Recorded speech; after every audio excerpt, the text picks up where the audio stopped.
Hello and welcome to Oh the Horror, where we all go mad sometimes. I'm Jack Ellis. And I'm Matt Ellis. With a couple new announcements, we finally found my microphone, so hopefully we'll get a lot more clear audio on these podcasts. But sometime soon we will be doing an episode with our father, Dr. Jeff Ellis, where we will be talking about a movie that has to do with a certain disease. And talk about its realism. But for now, in this episode, we will be discussing the 2007, I believe. 2008, I think. 2008. It's been a while since I last rewatched, but nonetheless, The Strangers. If you only watch the short films on the channel, then if you've seen 13 Oak Ridge Way, this movie actually had a huge inspiration from the movie we're discussing today. But today, this movie is honestly, and I mean that entirely honestly, one of the scariest movies I've ever seen, probably. I think it was actually banned in some countries. Yeah, I think I heard that somewhere.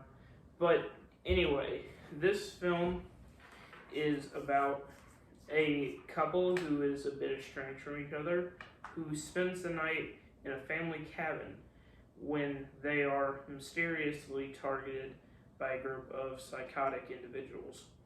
I guess we'll just start from the beginning. This film opens with, don't remember their names. What was the name of the couple?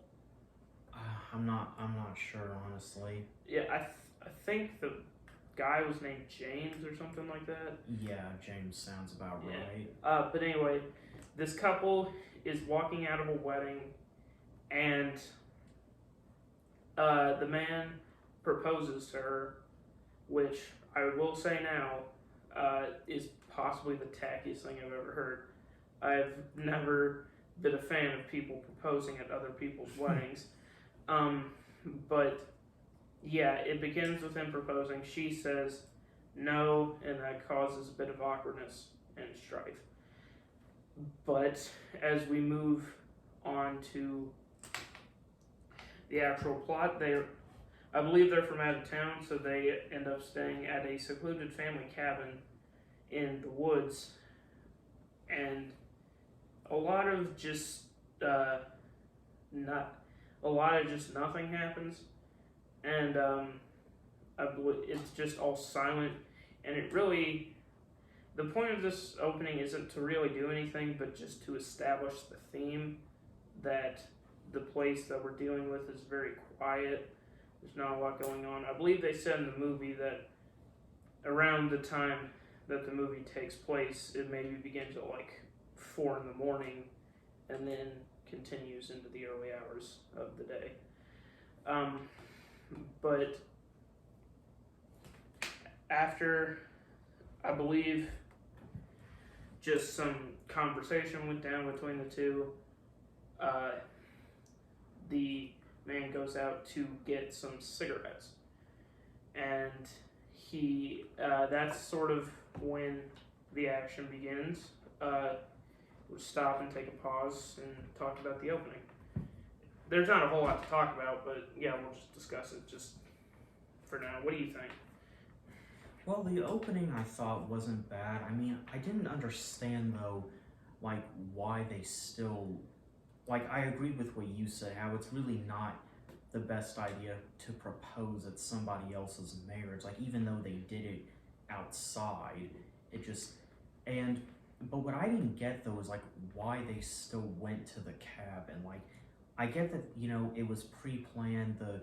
What the guy had planned was he was gonna propose, she was gonna say yes, and they were gonna spend the weekend celebrating in the cabin, and I would imagine just in the cabin, if you know what I mean. Because he had brought champagne and ice cream and even Rose petals. Put rose petals in the tub, and they still went anyway. And I know the guy said he was gonna leave her the car and he was gonna gonna go back home the next morning, but I personally don't even see why they just went at all. And the other thing about it that I didn't get was when they had already encountered one of the strangers before he had left for the store to go get cigarettes. Like, she was standing there, it was Pinup Girl, she was just standing in the driveway just staring at them, and she eventually left. And this was also after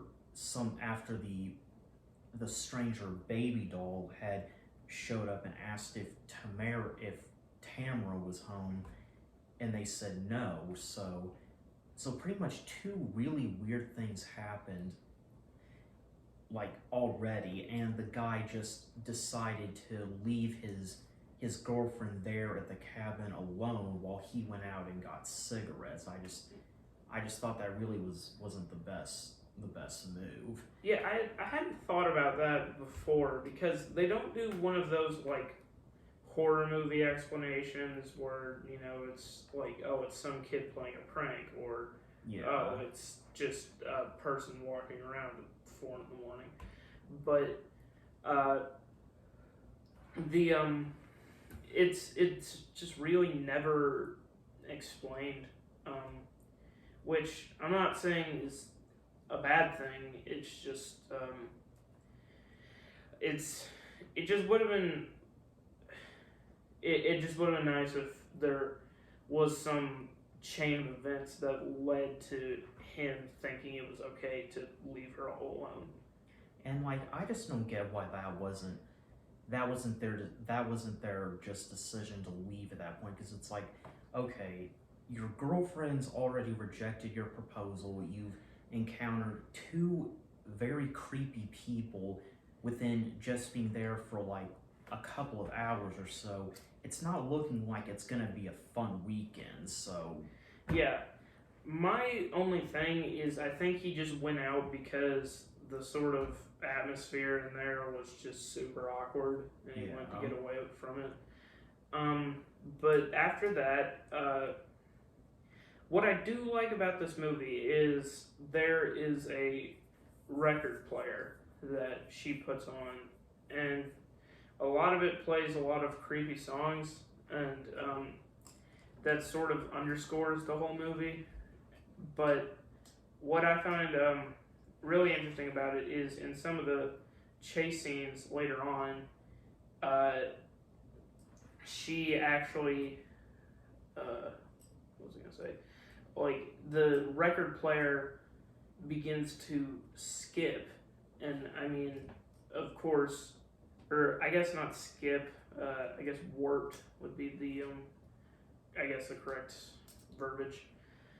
But anyway, and of course nobody's gonna fix it or anything, so you just get this same repeat of like 5 seconds of a song playing over this incredibly horrific scene, truly hammering home that, I guess the more pressing matters at the moment more than changing the record player. But that's just me. But anyway, the underscoring of the movie, because I don't think this film has a score, in all honesty. So using licensed music, it was all a great idea, just in my opinion. But this is when we get to the point of this is when the weird stuff starts happening, I guess I'll say. And one thing I'd like to add about the beginning, when they first saw Pinup Girl in their yard, was also just how like, I mean, he didn't have a cavalier attitude, but how benign of a reaction the guy had to it. Like, he pretty much just went out and trash talked the girl, and that's as he was going out to his car, because he was gonna leave anyway. He just goes like, hey, what do you want? I tell you what the fuck you want is to get the F out of here. And it's like, I don't know if maybe we're different because we're from Kentucky, but like, if a grown adult in a mask is just standing out in your yard where we come from, you go out with your gun and tell them to get the fuck off your property. Yeah. Like, But Yeah, then as she is home alone, she is getting really freaked out because she walks and a stranger will be here or there, and her phone ends up getting destroyed or put in the fire or something like that. And after that, we get this great shot that I think lasts like at least 2 minutes, where it's just it's her just standing in the kitchen, and then the stranger with the sack on his head slowly emerges from the darkness, and then he slowly goes back into the darkness before she can notice him, and that's just a really great thing. And you can see a lot of the inspiration from classic 70s horror in this movie, whether it be Halloween or Psycho or Texas Chainsaw, or even some of Last House on the Left.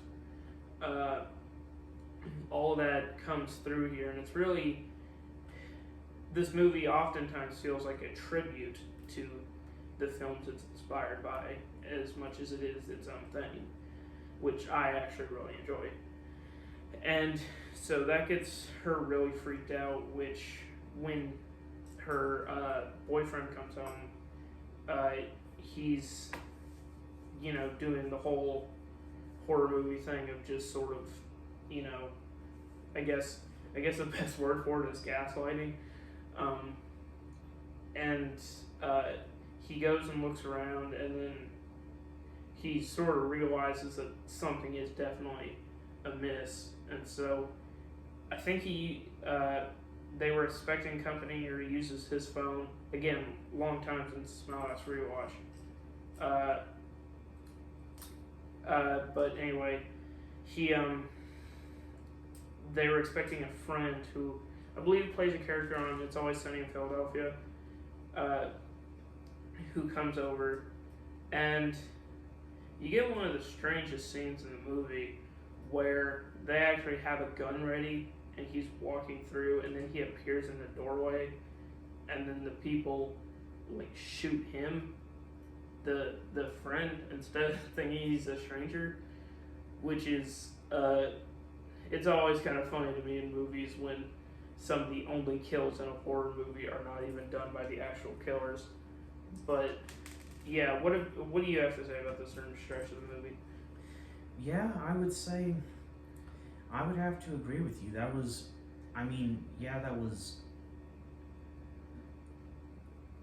know, there were other killings that happened in the movie that were done by the killers, but yeah, it's the first sign though that they got that they really felt that they needed to get out of there was when they walked into, I guess, their bathroom, and on the mirror was carved the word hello, and that's when they really knew someone was there wanting to hurt them, and that's when they tried to get out. And the thing is, James had already called his friend to come pick him up earlier before they even saw any of the strangers, and he had just gotten there by the time those two were crouched down in the garage aiming their shotgun at the doorway. So he gets there at just this really bad timing and just gets shot. And even later on, the strangers actually write the word murderers on their window with lipstick. Yeah, I think that's a bit of a two-way street, guys, as far as this movie.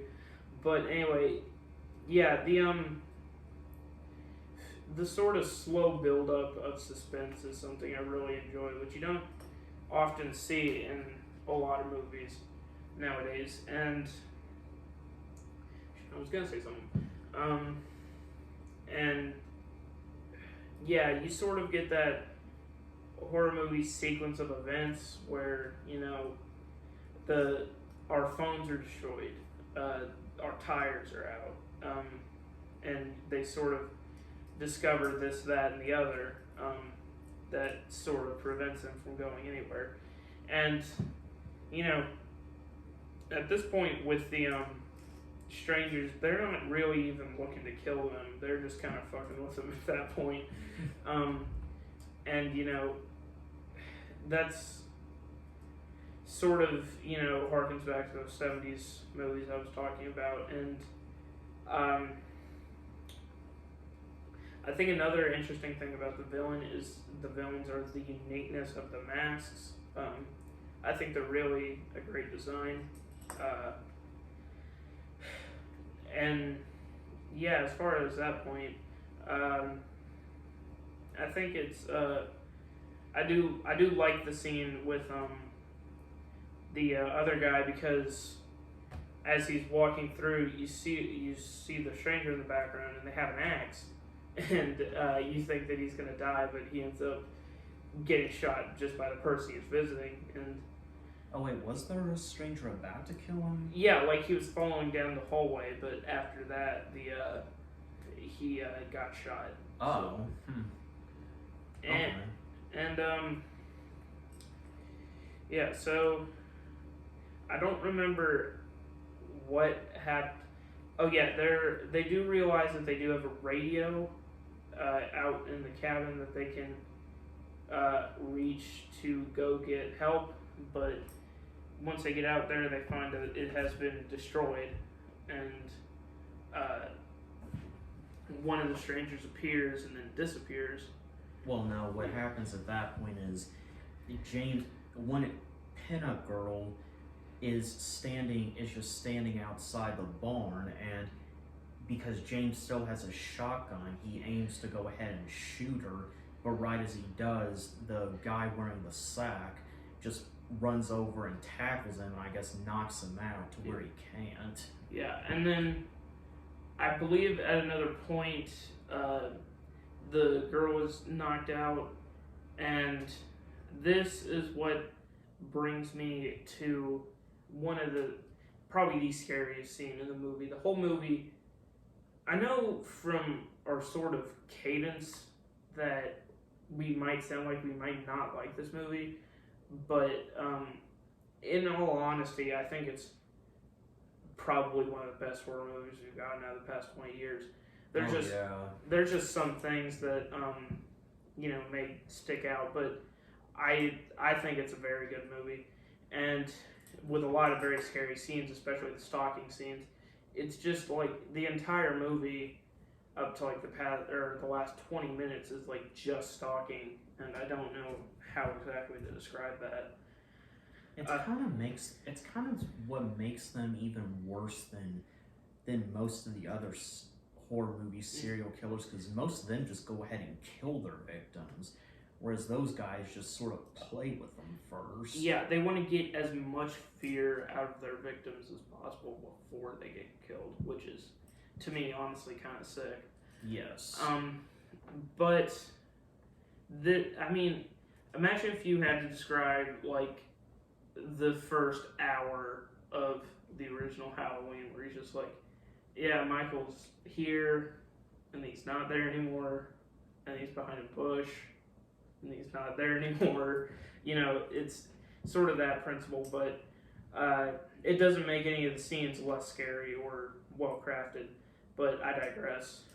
We get to the last 20 minutes. The sun is rising, and the victims are tied to chairs in the cabin, and we probably get the best view of the strangers thus far, because it's essentially in broad daylight, and we get the best scene, or the best line in this movie probably, where the woman says, "Why are you doing this?" And then he says, because, or she, the baby doll one, says, "Because you were home."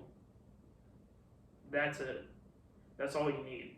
A lot of horror movies, and the crutch of a lot of horror franchises, you know, my mind always jumps to Halloween, and this point was even talked about in Scream, was, you know,